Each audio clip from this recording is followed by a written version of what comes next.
우리가 살았던 우리들의 저 한국은요, 해마다 비가 오지 않으면 한재로, 또 비가 오면 수해로 엄청난 고생들을 합니다. 또 요즘은 몇십 년 만에 온 더위로 많은 사람들이 고통을 겪고 있다고 합니다. 그래서 한 해 대책본부, 또 수해 대책본부가 정부 차원에서 세워지는 형편입니다. 농촌의 현실을 볼 때 아무리 피해가 심해도 걱정 없이 농사할 수 있는 전천후 영농시설을 하루속히 갖춰야 할 것 같습니다. 신앙이 있어서도 마찬가지입니다. 형통하면 그 때문에 타락하고 곤고하고 또 그 때문에 낙심하는 것이 우리들 대부분의 신앙 상태입니다. 이런 식으로는 좀처럼 신자의 구실을 하기가 어렵습니다. 본문의 욥과 같이 우리가 형통하든지 곤고하든지 별 요동 없이 굳건하게 신앙을 지켜나가는 전천후 신앙생활이어야 신자로서의 제 위치에 쓸 수가 있는 것입니다. 그러면 전천후 신앙이란 무엇입니까? 뭔가 세상 일이 잘 안 되는 날에도 하나님을 잘 섬기는 신앙이 있어야 하는 것입니다. 죽을 지경에서도 오히려 하나님께 감사하며 시종여일하게 살 수 있으면 좋으련만, 인간이란 대개 주린 창자를 졸라대면서까지 주님을 따르고 싶어 하지를 않는다는 사실. 빵이 들어가는 입에서 노래가 흘러나오는 것은 어린아이에 국한된 얘기가 아닌 것입니다.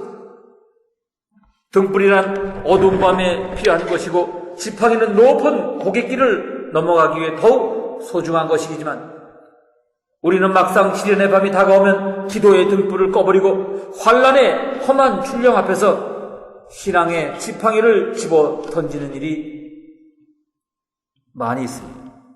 그러나 오늘 본문의 욥은 역경 중에서도 시종여일 하나님을 잘 섬긴 것입니다. 욥은 고백하기를 주신 자도 하나님이시여 취하신 자도 하나님이시니 하나님의 이름이 찬송을 받으시리라 하면서 자신이 당하는 고난을 탓하지 아니하고 하나님을 찬양하였습니다. 우리 주위에는 하나님을 믿고 교회를 봉사하던 사람이 사업이 실패하고 가정에 어려움이 생기면 하나님을 원망하고 멀리 떠나가는 경우를 봅니다. 이들은 하나님이 성도들을 향하신 더 큰 뜻을 깨닫지 못했기 때문에 신앙의 길을 떠나게 되는 것입니다. 그러나 이런 시기에 더욱 믿음에 정진하고 하나님만을 의지하게 된다면 하나님께서 그를 붙들어 주시고 더 풍성케 일으켜 주실 줄로 믿습니다. 그러므로 우리는 욥과 같이 고난 속에서도 끝까지 우리의 신앙을 지켜내야 할 것입니다. 프란시스 베이컨은 세 종류의 인간이 있다고 말한 적이 있어요.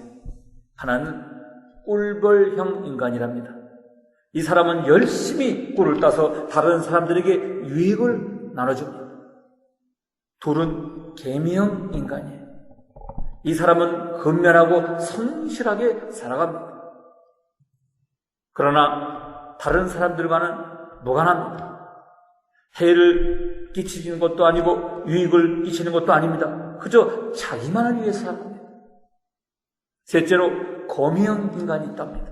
이 사람은 함정을 파놓고 숨어서 때를 기다립니다. 남에게 해를 가하고 고통을 줍니다. 위로도 세 종류에 있다고 합니다. 하나는 꿀벌형 위로입니다. 위로하기 위해 찾아가서 큰 위로를 줍니다. 둘은 개미형 위로입니다. 위로하기 위해 찾아갔지만 별로 위로가 되질 않아요. 위로했다는 자기 만족만 있을 뿐입니다. 세 번째는 거미형 위로예요. 위로하기 위해 찾아가서는 오히려 큰 고통만 안기고 돌아옵니다. 그렇습니다. 위로는 결코 쉽지가 않습니다. 위로하는 사람의 입장에서 보면 위로했다는 자기 만족을 얻기는 쉽습니다. 그러나 위로받는 사람의 입장에서 보면 진정한 위로를 받기가 쉽지 않다는 것입니다. 오늘 본문을 위로에 관한 이야기입니다. 고난당하고 있는 욥을 친구들이 찾아가 위로하는 이야기예요. 욥기는 욥의 두 차례 고난 이야기로부터 시작이 됩니다. 우선 욥기서 1장 13절 19절을 보면 욥은 갑작스러운 재난을 겪게 됩니다. 강도를 두 차례 만나고 또 두 차례 천재지변을 겪으면서 자식들과 재산을 모두 잃습니다. 다음으로 욥기서 2장 1절에 10절을 보면 극심한 질병으로 고통을 겪게 됩니다. 온몸에 종기가 나는 현대의학에서 말하는 나병의 일종인 상피병을 앓게 되는 것입니다. 게다가 견디기 힘든 질병 중에 아내마저 욥을 저주합니다. 이런 상황 속에서 오늘 본문이 이어지는 것입니다. 욥기서 2장 11절에 그때 욥이 친구 세 사람이 이 모든 재앙이 그에게 내렸다 함을 듣고 각각 자기 지역에서부터 이르렀으니 곧 대만 사람 엘리바스와 수아 사람 빌닷과 나아마 사람 소발이라. 그들이 욥을 위문하고 위로하여 서로 약속하고 오더니 약속하고 왔대. 욥이 이런 모진 고난을 겪고 있다는 소식을 듣고 제일 먼저 찾아온 사람들이 이 세 친구입니다. 대만 사람 엘리바스, 수아 사람 빌닷, 나아마 사람 소발입니다. 이들은 정말 멀리서 왔어요. 대만은 남부 아라비아 사막지대의 한 성읍이고 수아는 북아라비아 동부 지역의 성읍이고 그리고 나아마는 아라비아의 북서쪽에 위치한 성읍입니다. 욥이 살던 우스 땅과는 적어도 수백 킬로로 떨어진 곳에서 왔어요. 여기서 주목할 것은 이들이 서로 약속하고 왔다는 점입니다. 자기들끼리 막연하게 우정을 이어온 사이였음을 알고 있어요. 그래서 욥이 고난을 당하고자 하자 자기들끼리 긴밀히 연락을 취했던 것입니다. 그리고 그 먼 거리를 마다않고 한가름에 달려왔습니다. 누구보다도 제일 먼저 욥을 찾아온 것입니다. 저들이 찾아온 것은 그 자체로 욥에게는 큰 위로가 됐을 것입니다. 그리고 처음에는 욥에게 많은 위로를 주었습니다. 그러나 욥과 대화를 나누면서 저들은 오히려 위로 대신 큰 고통을 안겨주었습니다. 차라리 오지 않았으면 좋았을 뻔했습니다. 욥기를 큰 틀에서 볼 때 욥은 이 세 친구와 세 차례 논쟁을 벌립니다. 세 친구가 차례로 욥에게 논쟁을 걸어옵니다. 욥이 일일이 답변을 합니다. 그러기를 세 차례 욥은 더 큰 고통을 당하게 됩니다. 저들은 위로하러 왔다가 오히려 더 큰 고통만 안기는 꼴이 되고 만 것입니다. 욥기서 19장 19절 이하에 보면 욥이 세 친구들과 논쟁 중 너무 고통스러워 이렇게 말합니다. 나의 가까운 친구들이 나를 미워하며 내가 사랑하는 사람들이 돌이켜 나의 원수가 되었구나. 내 피부와 살이 뼈에 붙었고 남은 것은 겨우 잇몸뿐이로구나. 나의 친구야, 너희는 나를 불쌍히 여겨다오. 나를 불쌍히 여겨다오. 하나님의 손이 나를 치셨구나. 너희가 어찌하여 하나님처럼 나를 박해하느냐. 내 살로도 부족하냐. 결국 욥의 세 친구는 처음에는 꿀벌형 위로로 시작했다가 나중에는 거미형 위로로 끝이 났습니다. 우리는 이 말씀 속에서 어떻게 위로해야 할 것인가를 깨닫게 됩니다. 어떻게 꿀벌형 위로를 초질관 행할 수 있는 것인가를 오늘 우리가 배우기를 원합니다. 첫째로 공감대를 형성하라는 것입니다. 본문 12절에 눈을 들어 멀리 보매 그가 욥인 줄을 알기 어렵게 되었으므로 그들이 일제히 소리질러 울며 각각 자기의 겉옷을 찢고 하루를 향하여 티끌을 날려 자기 머리에 뿌렸다고 했어요. 욥의 친구들이 욥을 찾아와서 처음 보인 반응입니다. 욥이 몰라볼 정도로 참담한 모습을 하고 있는 것입니다. 그래서 소리 지르며 울었다는 것입니다. 겉옷을 찢고 하늘을 향하여 티끌을 날려 자기 머리에 뿌렸다는 것입니다. 이것은 이스라엘 백성들이 극도의 슬픔을 나타낼 때 보인 태도입니다. 욥의 친구들이 처음 욥을 만나서 보인 태도는 함께 울고 함께 슬픔을 나눈 것입니다. 욥의 친구들이 욥의 마음을 알아주고 그 고통을 함께 나눈 것입니다. 욥의 마음을 공감하고 그 마음을 어루만져 주었습니다. 욥이 위로를 받았을 것입니다. 그렇습니다. 사람이 고난을 당하면 그 마음이 충격을 받습니다. 마음이 짓눌려 무겁고 슬퍼 힘이 들고 아프고 고통스럽습니다. 당해본 사람만이 아는 것입니다. 마치 우리의 몸이 충격을 받으면 멍이 들거나 피가 나거나 상처가 생기는 것처럼 마음도 상처투성이가 됩니다. 이때 그 마음을 알아주고 그 마음을 공감할 필요가 있는 것입니다. 함께 슬퍼하고 함께 울어줄 필요가 있는 것입니다. 이로써 그 상처받은 마음을 어루만져 줄 수 있기 때문에 여기에서 위로가 시작되는 것입니다. 가슴이 답답하다든지 자주 그리고 오래 배가 아파서 병원을 찾은 사람들이 있답니다. 그런데 아무리 검사를 해봐도 다 정상이어서 원인이 발견되질 않습니다. 제가 지난해 몸이 불편해서 병원을 찾아 검사를 했는데요, 아무 이상이 없다는 것입니다. 그런데 몸에는 이상이 있는 것 같고 본인은 증상 때문에 힘들어할 때가 있는 것입니다. 한 번은 어느 시어머니가 손에 이끌려 며느리가 병원을 찾았어요. 바로 며느리가 이런 환자였습니다. 시어머니는 마치 자기가 환자인 것처럼 며느리의 증상에 대해 길게 의사에게 설명을 했어요. 그리고 여러 병원에서 이런저런 검사를 받아봤는데 아무 이상이 없답니다. 그런데 도대체 왜 그런지를 모른답니다. 그러면서 며느리가 워낙 예민해서 그런 것 같다고 되레 며느리를 탓합니다. 의사 선생님이 환자와 단둘이 할 얘기가 있으니 잠깐만 나가 계시라고 시어머니를 내보냈습니다. 그리고 말을 꺼냈습니다. 시집살이가 힘드시죠? 저런 시어머니와 살아라고 숨이 막히시겠죠? 그 말을 듣자 며느리는 눈시울을 적시기 시작했습니다. 그러면서 얼굴이 점점 밝아지기 시작했습니다. 이것이 공감의 힘입니다. 심리학에서는 이것을 공감적 이해라고 부릅니다. 공감적 이해. 마음이 힘들고 지치고 상처로 아파하는 사람들을 공감해 주는 것은 마치 천국을 선물 받은 것과 같은 것입니다.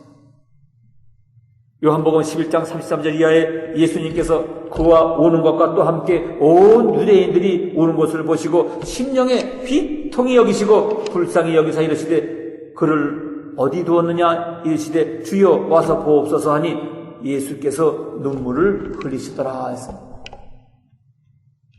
그렇습니다. 우리 주님께서 우리를 찾아오셔서 먼저 우리의 마음을 어루만져 주십니다. 우리의 마음을 알아주시고 함께 아파하시고 함께 우십니다. 바로 공감대를 형성해 주시는 것입니다. 사랑하는 여러분, 위로는 공감대를 형성하는 것에서부터 시작이 되는 것입니다. 같은 마음을 갖는 것입니다. 마음이 힘들고 상처로 아파하는 사람들, 그들의 마음을 어루만져 주시기를 주님의 이름으로 축원합니다. 두 번째로 곁에 있으라는 것입니다. 본문 14절에 보니까 밤낮 7일 동안 그와 함께 땅에 앉았으나 욥의 고통이 심함을 보므로 그에게 한마디도 말하는 자가 없었더라 했습니다. 욥이 너무 고통스러워서 밤낮 7일 동안을 땅바닥에 앉아 있었다는 것입니다. 마음의 고통도 극심해서 잠을 청할 수가 없습니다. 아무 일도 할 수가 없어요. 게다가 몸까지 아픕니다. 온몸이 가렵고 이것저것 진물이 납니다. 통증이 가시질을 하네요. 일주일 동안 그 모진 고통과 싸웁니다. 그런데 자녀들마저 다 죽었습니다. 종들도 다 죽었습니다. 욥을 시중들 사람이 하나도 없어요. 곁에 있던 아내도 오히려 욥을 저주합니다. 욥은 이토록 극심한 고통 중인데 철저히 홀로 남겨졌습니다.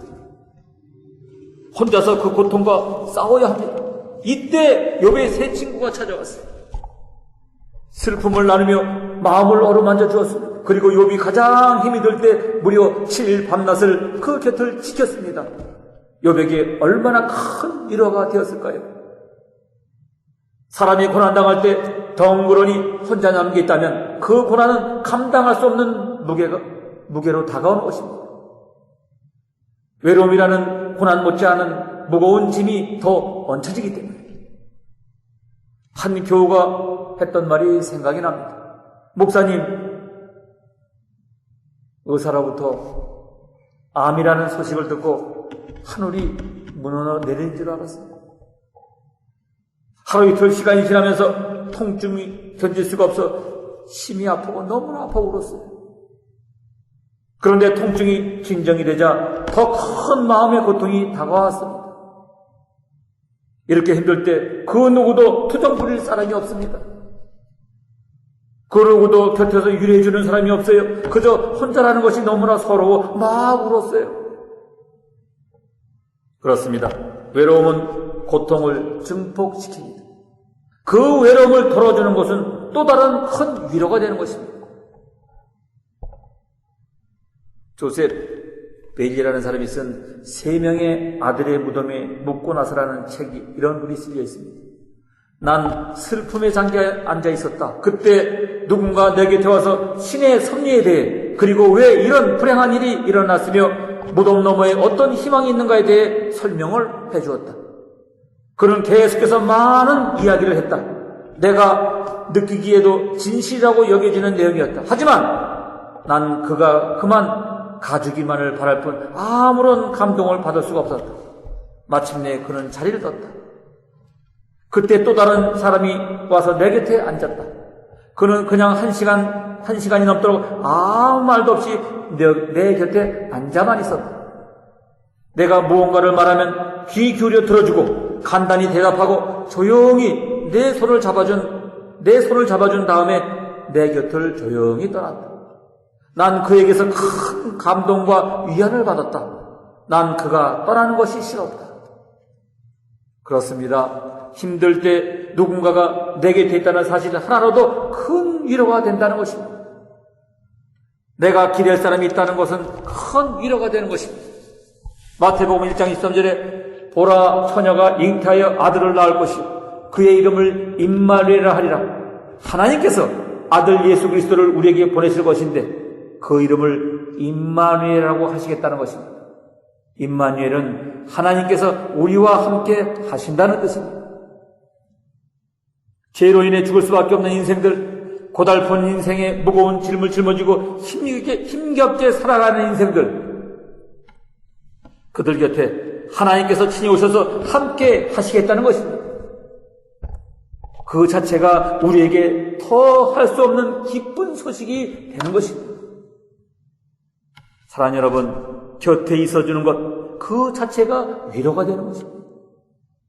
힘겨운 시간을 보내는 사람들, 그 곁을 지켜주십시오. 자주 전화라도 하시고 문자라도 보내주시고 가끔 찾아가 손이라도 잡아주십시오. 큰 위로가 되는 것입니다. 세 번째로 주님의 위로를 전하는 것입니다. 욥기서 4장에 보면 말없이 욥의 곁을 지켰던 세 친구가 입을 엽니다. 4장 1절에 보니 대만 사람 엘리바스가 대답하여 이르되 8절 1절에 보니까 수아 사람 빌닷이 대답하여 이르되 그리고 11장 1절에 보면 나아다 사람 소발이 대답하여 이르되라고 되어 있습니다. 저들이 차례로 입을 열어 욥에게 다른 말로 충고를 하고 있는 것입니다. 그런데 그 충고가 욥에게 위로가 되기를커녕 대래 고통을 안겨다 주고 있습니다. 그들의 이야기를 듣고 욥이 보인 반응 가운데 하나가 16장 1절 3절에 나와 있습니다. 욥이 대답하여 이르되 이런 말은 내가 많이 들었나니 너희는 다 재난을 주는 위로자들이로구나. 헛된 말이 어찌 끝이 있으랴? 내가 무엇에 자극을 받아 이같이 대답하는가? 욥이 볼 때 저들이 위로한다고 하는 말들이 오히려 재난이 된다는 것입니다. 욥의 친구들이 지금까지는 잘했어요. 찾아와서 공감대를 형성했고 말없이 곁을 지켜주었습니다. 그래서 욥에게 큰 위로가 되었습니다. 그러나 이제 입을 열어 자기들의 생각을 털어놓으면부터 문제가 생기기 시작했어요. 그렇습니다. 사람의 말은 한계가 있습니다. 별로 큰 위로가 되지 않을 때가 더 많다는 뜻입니다. 자기 딴에는 위로한다고 말하지만 때로는 큰 고통을 안겨줄 때가 있다는 것입니다. 20세기의 성자라고 일컫는 인도에 썬다싱이 있습니다. 한 번은 썬다싱이 기차를 타고 여행을 하는 중에 한 목사님을 만나게 됐어요. 그 목사님은 썬다싱에게 인생의 큰 시련을 겪고 있는 어떤 여인을 만나달라고 간절히 부탁합니다. 썬다싱이 곰곰이 생각을 해보더니 정중하게 거절을 했습니다. 그리고 이렇게 대답했습니다. 목사님, 그 여자분은 배워야 할 것이 있습니다. 그러나 내가 그분을 만나면 그것을 배우지 못하실 것입니다. 그분은 그것을 주님께 배워야 할 것입니다. 주님은 직접 그분을 만나고 싶어 하셨고 직접 가르쳐주고 싶어 하십니다. 그렇습니다. 위로에는 사람이 할 목이 있고 또 주님께서 하실 목이 따로 있다는 것입니다. 우리가 주님이 하실 목을 가로챌 때 그것은 위로가 아니라 고통이 된다는 사실입니다. 고린도후서 1장 1절 2절 3절에 그는 모든 위로의 하나님이시며 우리의 모든 환난 중에서 우리를 위로하사 말씀합니다. 하나님께서 우리의 위로자라는 것입니다. 우리가 환난 당할 때 친히 우리를 위로하신다는 것입니다. 누가복음 7장 11절 이하에 주님께서 나인성에 홀로 된 여인을 위로하시는 말씀이 기록되어 있습니다. 아들이 죽어 큰 슬픔 중에 있는 홀로 된 여인을 주님께서 찾아오셨습니다. 그리고 불쌍히 여기사 울지 말라고 말씀하셨습니다. 더 중요한 것은 죽은 아들을 살려주었습니다. 그래서 여인은 슬픔이 근원적으로 해결됐습니다. 할렐루야. 그렇습니다. 진정한 위로는 바로 주님의 위로입니다. 사람의 위로는 다만 전주곡에 불과할 뿐입니다. 그래서 우리가 일단 공감대를 형성해주고 찾아가 곁을 지켜준 연후에는 주님의 위로를 소개하는 것입니다. 우리가 끝까지 위로하려 해서는 안 됩니다. 그러다 위로가 덧나게 되는 것입니다. 그 위로가 오히려 고통이 될 수가 있어요. 사랑하는 여러분, 주님의 위로를 전해주시는 여러분이 되시기를 주님의 이름으로 축원합니다. 진정한 위로가 거기에 있을 때 거기에 있다는 것입니다. 주님 앞으로 나아가게 해야 하는 것입니다. 위로의 주님을 바라보게 해야 합니다. 정말 힘든 시기를 맞고 있습니다. 병이 들고 사업도 부진하고 나라도 어려워가는 것 같아요. 그렇지만 여러분 두려워하지 마십시오. 우리의 동력이 되시고 방향이 되시는 하나님이 여러분을 지키시고 보호하고 계신 줄로 믿습니다. 위로가 필요한 시기니 우리가 꿀벌형 위로를 할 수 있어야 하겠습니다. 우선 공감대를 형성해 주어서 상처난 마음을 어루만져 줘야 합니다. 그리고 곁에 있어서 의지가 되어주고 외롭지 않게 해 주어야 할 것입니다. 더 중요한 것은 주님의 위로를 전해주는 것입니다. 주님 앞으로 나아가게 하고 주님을 바라보게 해줘야 합니다. 물질적인 공고함도 인생의 길이 막힌 일도 뒤틀린 인간관계도 육신의 질병도 그리스도 안에서 다 회복되는 놀라운 축복이 오늘 여러분에게 임할 줄로 믿습니다.